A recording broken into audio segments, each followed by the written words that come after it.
পার্বতীপুরে ৩১ দফা লিফলেট বিতরণ করলেন বিএনপি নেতা জাকারিয়া বাচ্চু। এমকে টেলিভিশনে নিয়মিত সংবাদে আপনাদের স্বাগত জানাচ্ছি আমি শারমিন মিনা। এতক্ষণ শুনছিলেন সংবাদ শিরোনাম, এখন ডেস্ক থেকে বিস্তারিত। বিএনপির ভারপ্রাপ্ত চেয়ারম্যান তারেক জিয়া ঘোষিত রাষ্ট্র মেরামতের ৩১ দফা কর্মসূচি বাস্তবায়নের লক্ষ্যে দিনাজপুর ৫, পার্বতীপুর ফুলবাড়ী নির্বাচনী আসনের বিএনপির মনোনয়ন প্রত্যাশী এস.এম. জাকারিয়া বাচ্চু দিনব্যাপী প্রচার প্রচারণা, লিফলেট বিতরণ, পথসভা ও গণসংযোগ চালিয়েছেন। মঙ্গলবার পার্বতীপুর উপজেলার ৯ নং হামিদপুর ইউনিয়নের ঢেরেরহাট, ধুলাউদল বাজার, বৈগ্রাম, বড়পুকুরিয়া হাটসহ ২১টি স্থানে পথসভায় অংশ নেন। এ সময় তিনি তারেক জিয়া ঘোষিত ৩১ দফা কর্মসূচি বাস্তবায়নে লিফলেট বিতরণ, কর্মী সমর্থকদের সাথে কুশল বিনিময় সহ ঝটিকা গণসংযোগ চালান। এ সময় উপস্থিত ছিলেন বিএনপি নেতা মাহফুজুর রহমান মানিক, দিনাজপুর জেলা যুবদলের সাবেক সহসভাপতি ও পার্বতীপুর উপজেলা যুবদলের সাবেক সভাপতি মাহফুজুল ইসলাম মাসুম সহ স্থানীয় সুধী ও হাজারো কর্মী সমর্থক।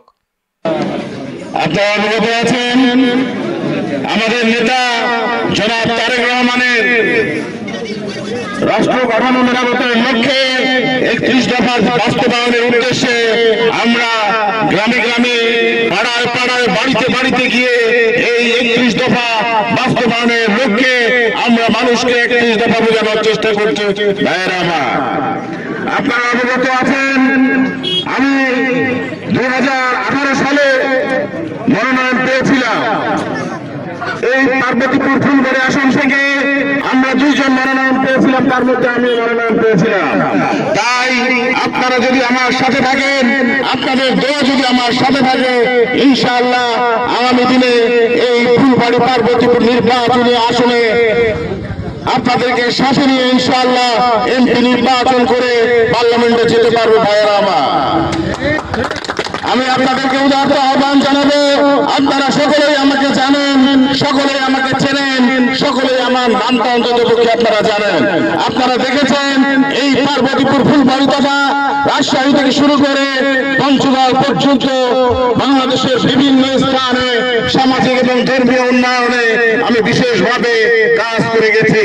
তাই আমি আপনাদের সকলের কাছে উদাত্ত আহ্বান জানাবো, আপনারা যদি আমাকে আপনাদের সন্তান হিসেবে আমার সাথে থাকেন, আমাকে দোয়া করেন, ইনশাআল্লাহ আগামী দিনে এই পার্বতীপুর ফুলবাড়ী তথা বাংলাদেশের মানুষের উন্নয়নের জন্য আমি কাজ করব ইনশাআল্লাহ। উল্লেখ্য, বিএনপি নেতা এস.এম. জাকারিয়া বাচ্চু ২০১৮ সালে দলীয় প্রার্থী হিসেবে ধানেশীষ প্রতীকে মনোনয়নপ্রাপ্ত হয়েছিলেন। রাজনৈতিক কর্মকাণ্ডের পাশাপাশি এলাকায় মসজিদ, মাদ্রাসা নির্মাণ, বিশুদ্ধ পানি সরবরাহে টিউবওয়েল স্থাপন, সড়ক সংস্কার সহ ড্রেনেজ ব্যবস্থার উন্নয়নে অগ্রণী ভূমিকা পালন করেছেন। বিএনপির প্রার্থী হিসেবে এস.এম. জাকারিয়া বাচ্চুর পুরো বড় প্রয়োজন। আর প্রিয় ভাইয়েরা আমার, বক্তব্য দীর্ঘায়িত করব না। পরিশেষে বিএনপির নেতাদেরকে আমি বলবো যে আপনারা যেভাবে বাচ্চু ভাইকে আপনারা নিঃস্বার্থভাবে যেভাবে সমর্থন দিয়ে যাচ্ছেন, আগামীতে শেষ পর্যন্ত আপনারা বাচ্চু ভাইয়ের সঙ্গে থাকবেন। ২-৪টা নেতার কথা শুনলে হবে না, তৃণমূল হাজার হাজার নেতা কর্মীর কথা শুনতে হবে।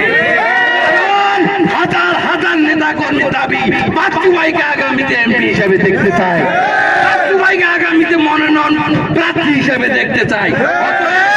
এই তৃণমূল নেতা কর্মীদের দাবিকে উপেক্ষা করে অন্য কোন বাস্তবায়ন হতে পারে না।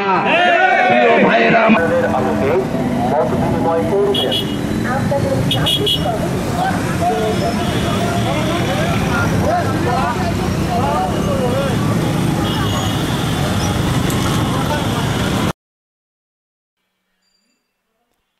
S Rahman, news desk, MK television.